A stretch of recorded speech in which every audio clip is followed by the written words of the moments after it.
So a very passionate Jodie joined us on the Down to Business podcast today on behalf of ETA. And no, that is not estimated time of arrival, but rather the Electronic Transactions Association. Because let's really think about it. Think about how often you spend, send, receive money.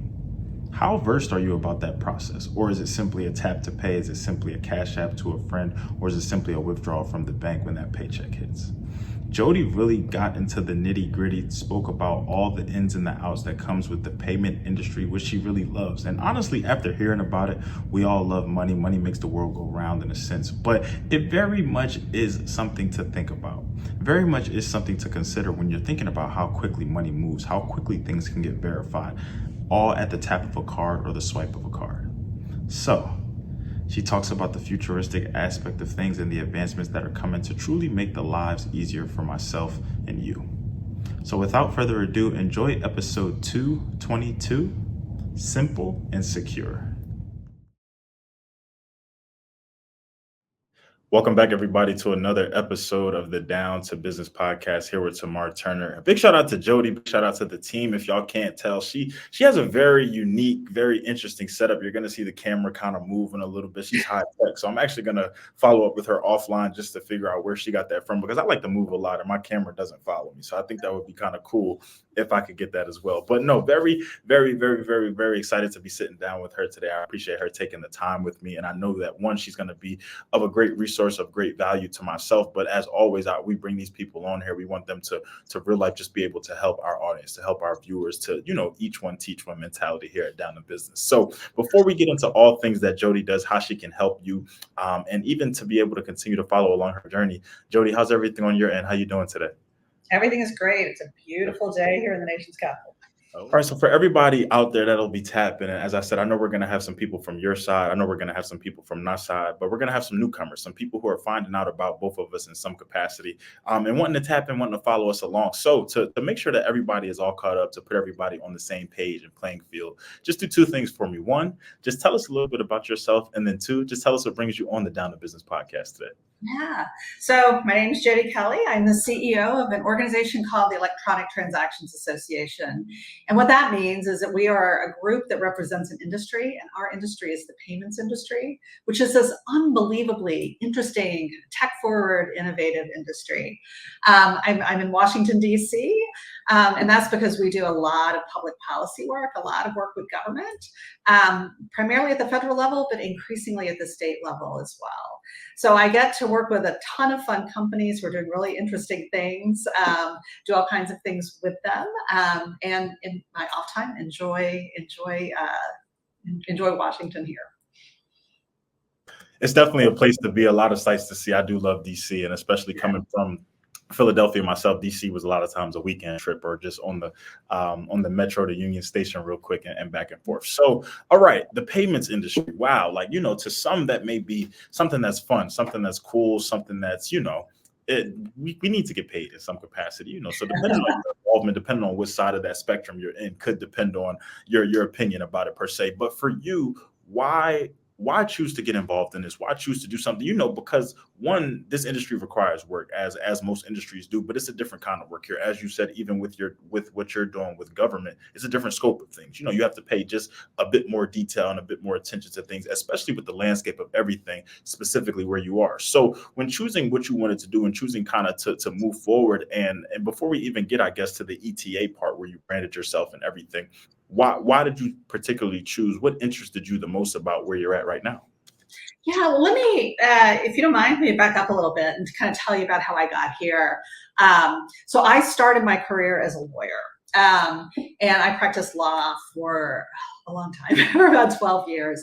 And I worked with this incredible guy who was a mentor to me, and who at one point said to me, he was moving on, and he was actually taking a role in government. And he said to me, like, if you want advice, well, even if you don't, I'm giving you advice. And, here's my advice. He said, every time you make a decision about your career path, choose something that you think is just going to be fun and interesting, that you're going to love getting up to go do. Because if you're having fun, you're going to be good at it, right? If you're enjoying yourself, that means you're contributing. and you're going to want to keep doing it. And so I actually took that really seriously. It seems like kind of obvious advice, but so if you look at my career path, it's been like nonlinear to say the least. So I was a lawyer at a law firm, then I was in-house at Fannie Mae, which is a big financial services firm, so worked for a big corporation. Then I came out and worked for another trade association that represented the software industry. And then I got a call for this job. And I had never even heard of payments. Like I make payments all the time. I've got that credit card thing down to a science, but I never really thought about the industry behind it. I never thought about, what goes into making payments and who the various players are and what they did. And the more I learned, the more interesting it was. And the more I thought, this would just be fun. Like this would be fun to jump in with both feet. Be fun to work with these companies. The issues are interesting and fun. And so I just did what I've done, at every single job up to this point, and kind of leaned into what I thought was really interesting and what would be fun for me. And the challenges that seemed, like there was something that I could tackle, and I've loved every minute of it. What's really clear to me that even though my career path kind of went like this, like at every step I was where I should be, and now I'm exactly where I was meant to be.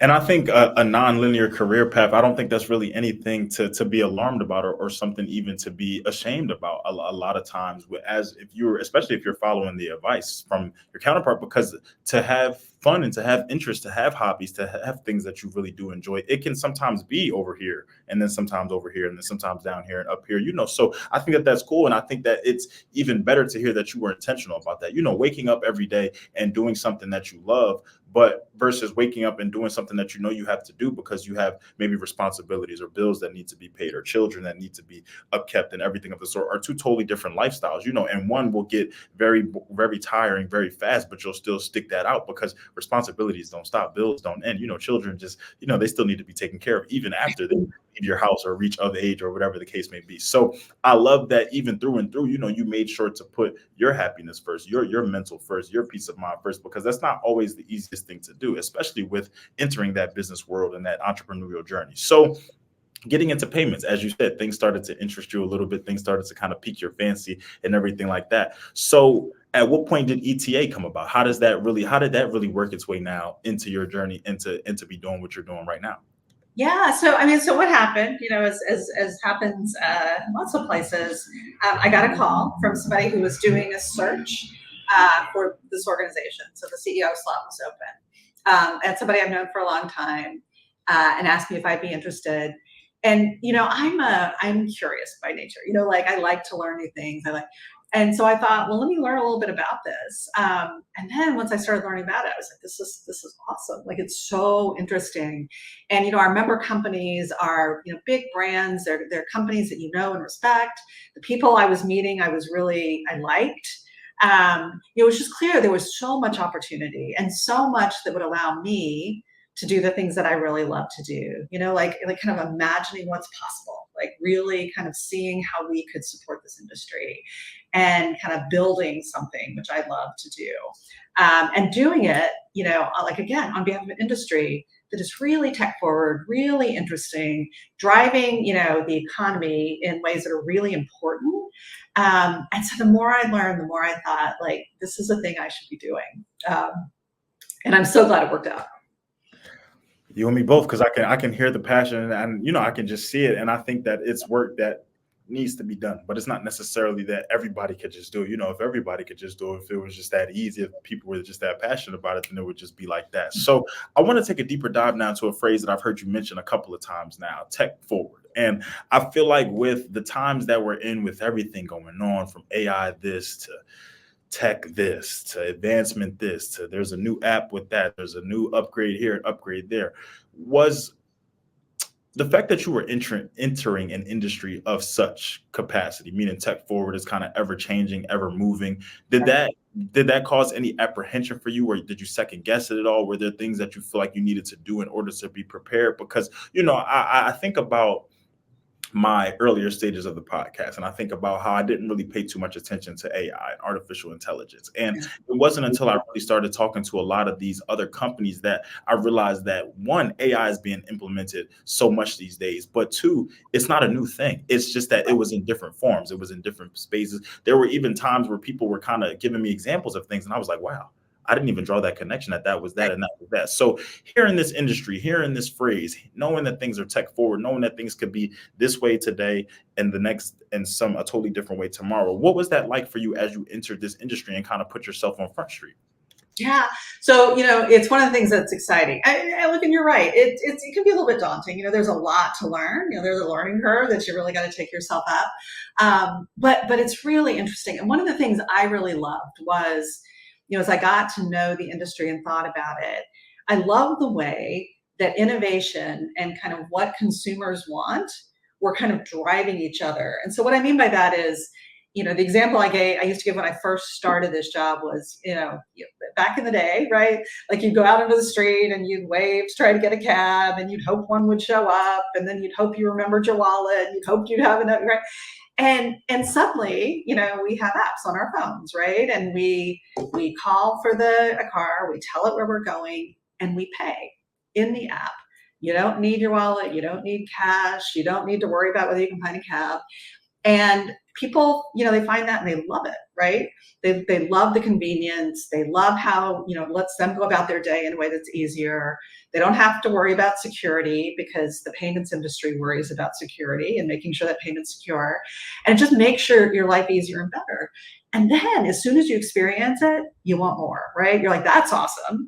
Now, how do you make that even a better experience for me? And then technology steps in and says, I can make it better. And there's this fascinating cycle, right, of like technological innovation and consumer demand. And, you really see it in payments. I mean, just think about, the way that not only, ride sharing apps, but how we kind of pay our friends back for dinner now, or how we pay a babysitter, or right. I mean, just all the ways that I dropped my car off at the airport the other day. I had no cash.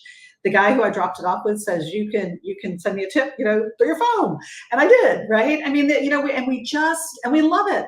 And then the more we love it, the more we want. And then the more we want technology delivers. So whether it's biometrics, right? So making it easier to pay, like, unlocking our phone or paying with our palm or our fingerprints, or whether it's AI, that's making payments more secure, all this technology goes into it. And there's a lot to learn, but it's what makes it fun, right? It's what really makes it fun and makes it moving forward. This is not a sleepy industry that we're supporting, and that makes it really enjoyable.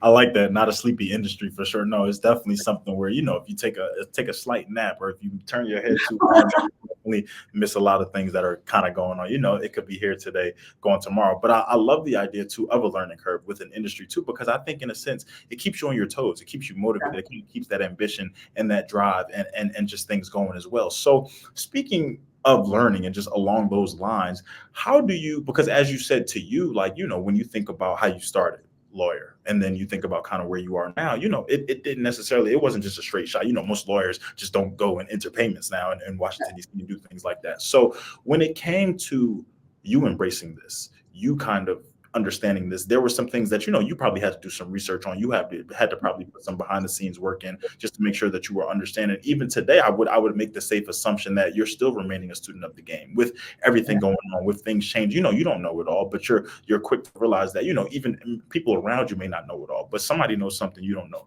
They know something you don't know. So for people out there like myself, even I'll put myself out there, who really are not familiar with payments, as we said, we can tap, we can make the apps, we can, when things have to get paid or auto pay, those drafts, everything is coming out essentially. But when people kind of come to you and are curious, one, about what ETA does, but specifically what this industry entails, how do you explain that? Yeah.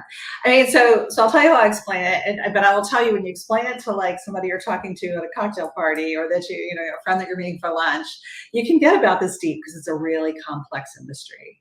But like, right, like this is the industry who like enables the movement of money. right? I mean, that at its core, that's what it is, right? If I'm giving money from me to you, it's the industry that enables it. If I'm in a store buying a pair of shoes, it's the industry that allows the merchant to get paid, so they give me my shoes, right? The same at the grocery store, the same at a restaurant, the same, right? Like that, it is the industry that enables the movement of money in all different ways, right? Credit cards, debit cards, all the apps on your phone. Every day there's more ways to do it, but at its core, that's what it is. I think what makes it such a fun industry to be part of is how much goes into that when you realize all the players involved, the card networks and banks and people in between and security firms. There's so many entities that go in to, when you tap your card and you get an approval, like literally in a second, like if, what goes into that, making sure that they're confident you're who you say you are, that you're authorized to use a card, that there are funds available. There's so much behind it. But at its core, for most people, they don't have to think about that, right? All they have to know is that, like, if you need to get money from here to there, we're going to help you do it. And I think about these apps that we use from your Cash Apps, your Venmos, your PayPals, everything of the sort like that. We really do adopt that. It really just needs to be this easy. If I want to Zelle, even, if I want to, because these are even some of the things that I was getting introduced to. I hadn't used Zelle until this year or maybe last year, y'all. So maybe I'm a little late myself too, but I'm learning. We're moving, we're grooving. But no, it's always very interesting just the ease at which we expect these things to work, and we expect these things to kind of function for us and just make it happen. But we don't know, as you said, so many things that go on behind the scenes or behind closed doors, or what's really working. Or as you said, the players who is truly involved in here to make sure that your money gets from this bank account to so-and-so's wallet. So even with this industry, I think about everything that it encompasses, what we can see, what we can't see, and even what you're explaining here today. Is there anything for consumers? Is there anything even for clients, for people who you're working with? Is there anything to be concerned with? Is there anything to be, because I feel like across the multitude of industries that we talk to, there have been some that have been here today, gone tomorrow. There have been some that have undergone some changes. There have been some that, there was with the big AI rollout, everybody was kind of worried about, oh, is my job going to be here in 5 years? Oh, am I still going to be able to do this? Oh, are we getting replaced? Oh, what are the banks doing? Oh, the dollar seems to be getting weaker, everything of the sort like that. So with what you're doing, have you even noticed with when people kind of come to you, whether it be your clientele, whether it just be genuine curiosity, are people kind of nervous about certain things? Are there even maybe misconceptions out there around kind of what's happening, what's going on, and what role you guys are playing in it all? Yeah, I mean, I guess this is what I would say when I think about consumers and payments, and what I think they should be concerned about, and that's us, right? All of us, we're all consumers.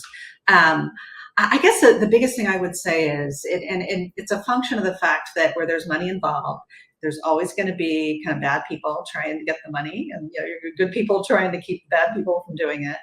And one thing I think consumers need to be really conscious of is the way in which they're spending money, and it doesn't make sense in the context, right? So if I'm buying something in a store and I use a credit or debit card, I know that, like, if there's any kind of fraud, I'm protected. I know if the thing falls apart before I get it home, I can charge back, right? Like, there's protections that come with that. Credit card is not going to be probably the thing that I use if you and I split lunch and you pay for it and I'm paying you back.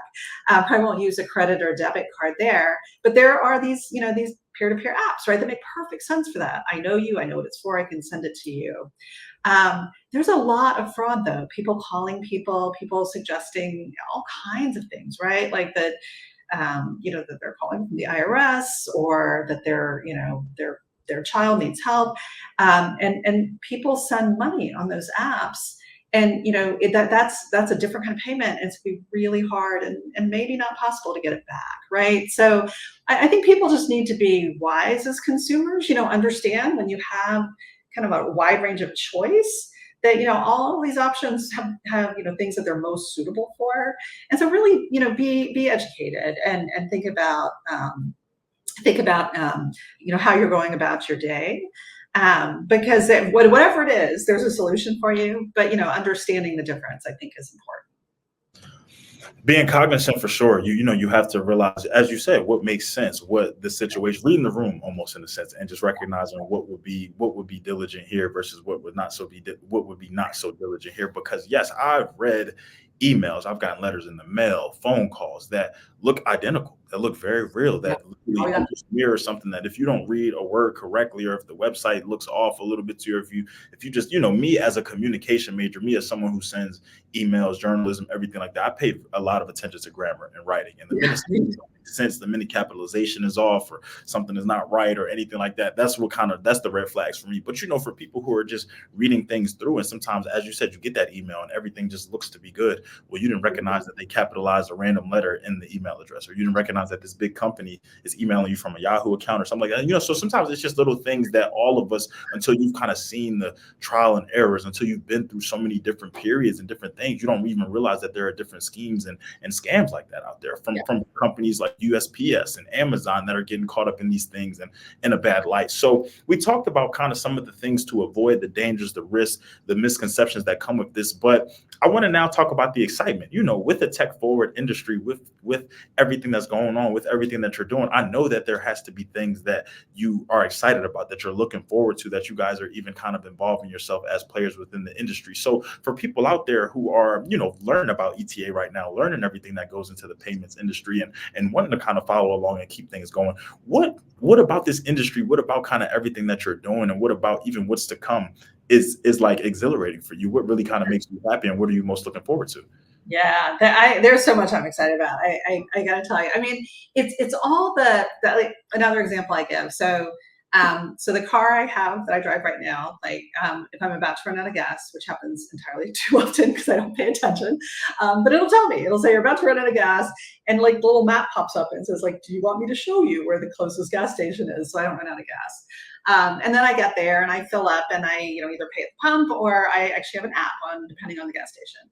But like the next generation of cars, the car will pay, right? The credentials will go through your car. You won't, again, you don't have to think about it. Like you'll go where you're going, you'll fill up, you drive off. There's payment mechanisms. Like if you run out of detergent in your laundry machine, it orders the detergent and pays for you. And so it just shows up, right? There's just so much that is very cool, that makes makes our lives easier and more simple. We're so busy. We're all so busy, and we're all running in a million directions. Anything that can make it easier and simpler while keeping it secure is a positive. And again, biometrics, AI. I mean, to your point, the bad guys are using it. Pretty soon, they're not going to capitalize that thing that you cut. But the good guys are using it too, in ways that are really interesting and exciting. I mean, you're right. Like you blink and you miss the next thing. And I find that really, really exciting. Even to think about some of the things that are happening now, even to think about where we were in 2019 comparison to now, even to think about 5 years before that, it's scary in a sense, because I guess it's more so the fear of the unknown, but it's kind of exciting because it's just like that. So just when we feel like we've done it all, just when we feel like we've accomplished everything, or this was eye opening, or this was mind blowing, there's something else, but wait, there's more. It always reminds me of that commercial. But wait, we got one more thing.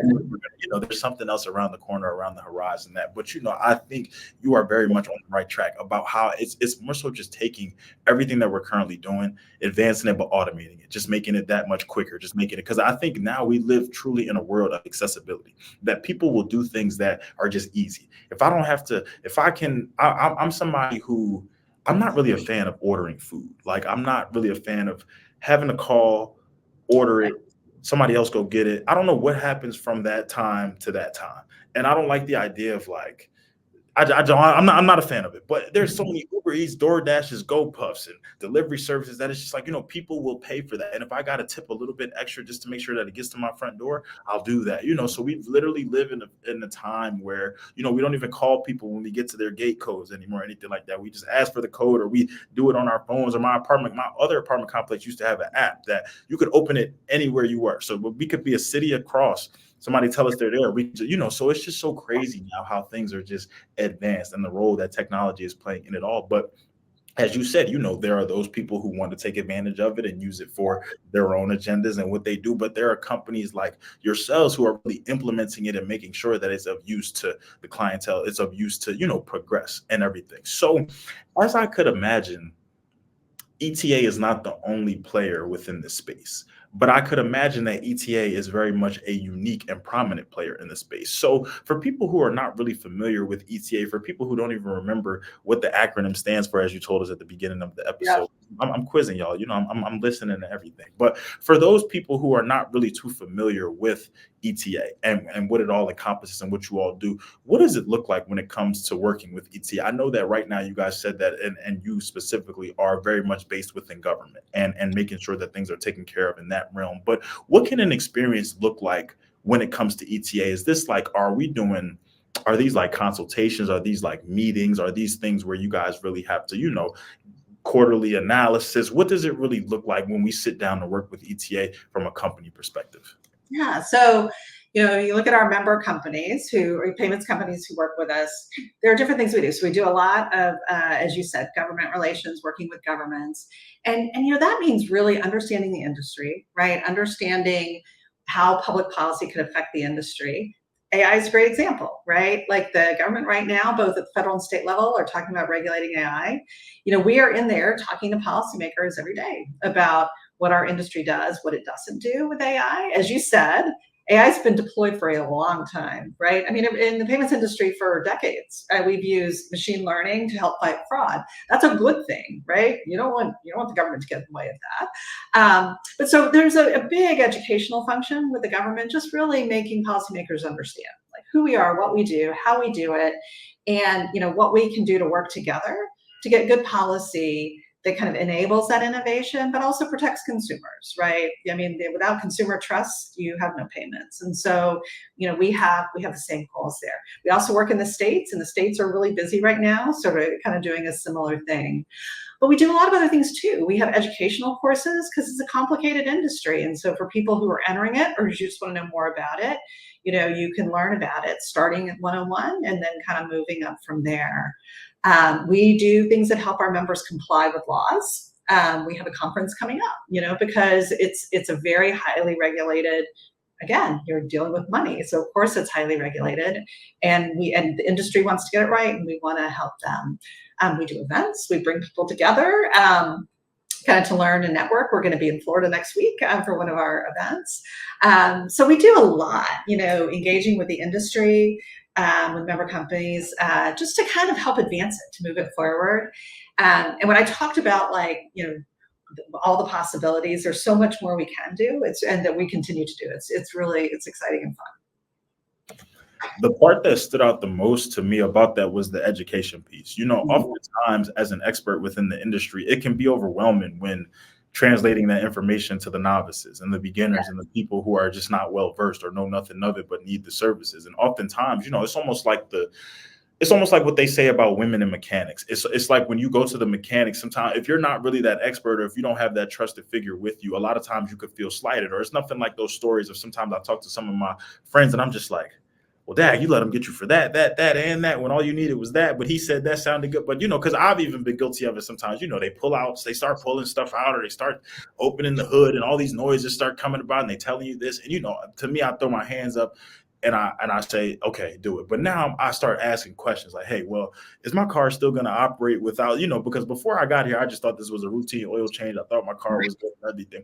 But I say all of that to ultimately say that oftentimes an expert can truly make you feel like can almost make you feel demeaned in a sense or degraded or not necessarily come off that way because they're just kind of the end all be all. It's my way or the highway type, and I've worked with a lot of companies who have made me feel that way, this is not necessarily something that I'm an expert on, but I need your services in some capacity. And instead of sometimes being willing to break those questions down, take that time to really spend that 101, as you said, that breakdown. It almost reminds me of those books, So and So for Dummies, where it's from page one, it literally broke down everything to you at sometimes like a grade school level. And it was just, it was what was needed, my YouTube universities, my Google gurus, everything like that, but oftentimes there can be some people who know they are the top dogs and they will do anything in their power to kind of just keep that and not really care about the latter. But with y'all, we know that ETA is prominent. We know that you guys are the top dogs within the industry, but that's not going to stop us from making sure that our clients are in the know.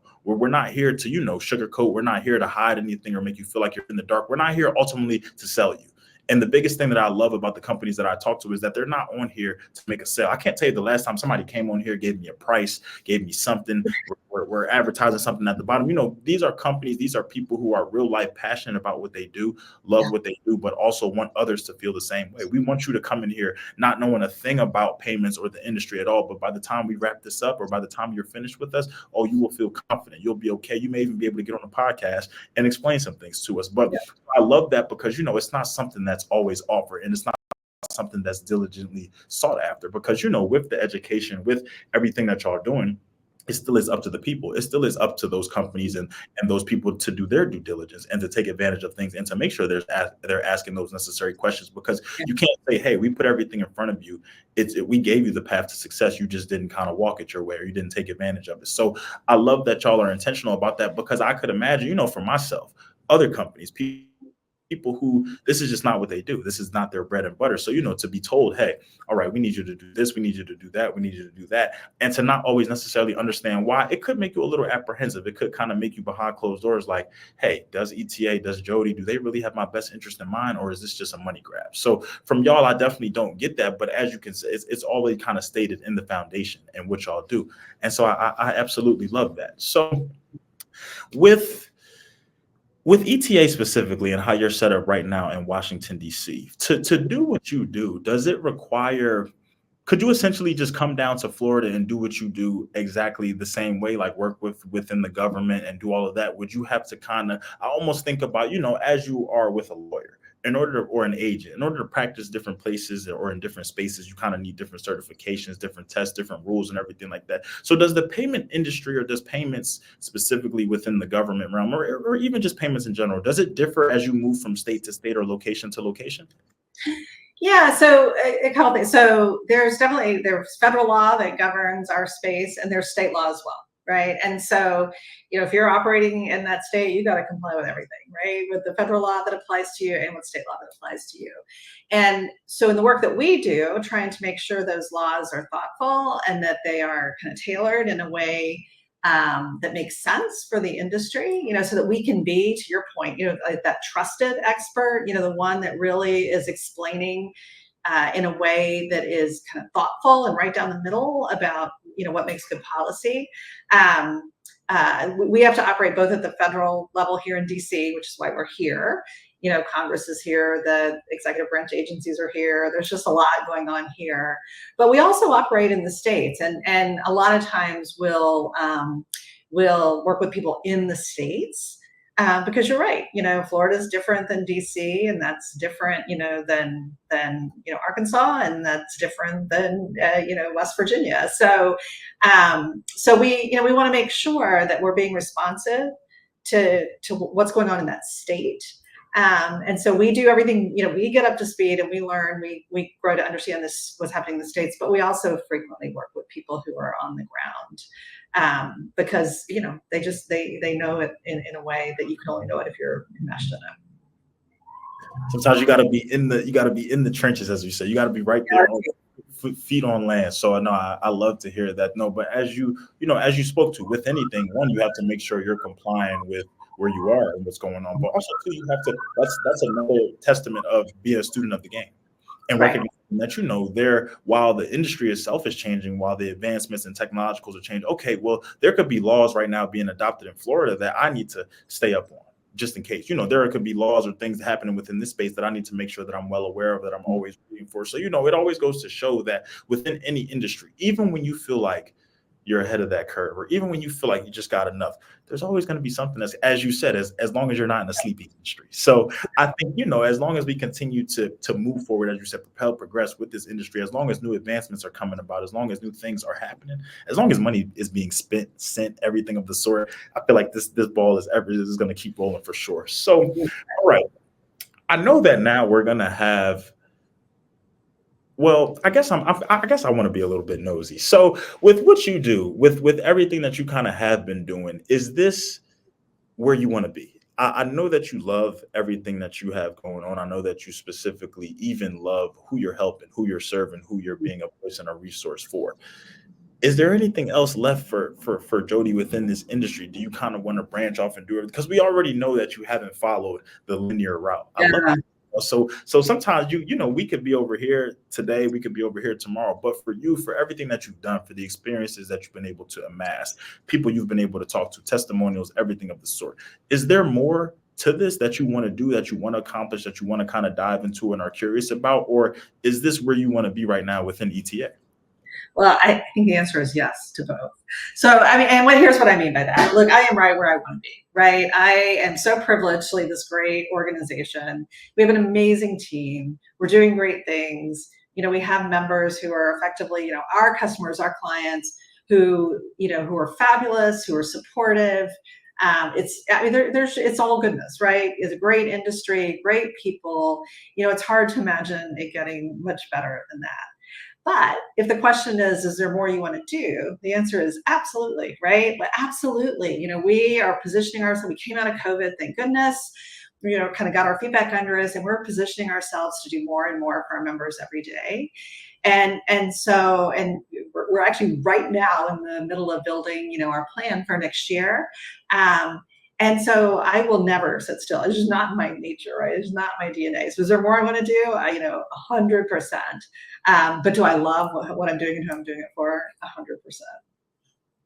Yeah, I love that the grind never stops, but in a sense, you also recognize a good thing when you have it. And I love, I think a lot of what I'm hearing too with that is not only the passion behind what you do, the work and what you've been able to kind of experience, but who you're surrounded by. Culture is equally, if not just as, if not more important than the job itself sometimes. Because if I can't show up, if I can't feel comfortable, if I can't feel welcomed, accepted, happy, appreciated, if these are all things that one should just be. It shouldn't be any extra. It should just kind of be the standard in a sense. Who wouldn't want to work around a great company environment? Who wouldn't want to work around people who are happy every day, who are doing what they do? Yes, nobody's perfect. Days are bad, but at the end of the day, I know that even sometimes with a bad day, with maybe things not going my way, maybe things didn't necessarily work out with a client, I know that my company has my back through and through. And I know that at the end of the day, this culture is undefeated and unmatched. So that's really what it seems to be that I'm hearing over there. And I think that that's just as amazing too, because it'll keep you motivated. It'll get you out of bed. It'll be that, even when that alarm is going off early, even when you don't want to see anything, even on vacation, sometimes when we're not supposed to be doing work on vacation, you're just like, sometimes I found myself just that. Now, look, I'm not telling y'all to love y'all job so much y'all working on vacation, but I'm saying it won't really feel that way if you really love what you're doing, if you're really, engaged and enthralled that much. So, all right. Now, I don't want to close out just yet, so we're not going to close out just yet. So, but before we get to that point of, I want people to be able to tap in with you guys. I want people to be able to find you, maybe ask questions, maybe even do a little bit more due diligence, read and follow along the journey. But before we get to that, do you feel like there is anything that we have not touched on that you want to leave the people with, whether it be business owners out there, entrepreneurs out there, whether it be people within this industry, people curious about the industry, people who don't know anything about the industry at all, but will come across this episode in some capacity, whether it be anything that you want to leave us from a leadership perspective, anything that you just want to lead us from an experience perspective, or just anything that's on Jodie's mind. I love that. There's so much on Jodie's mind.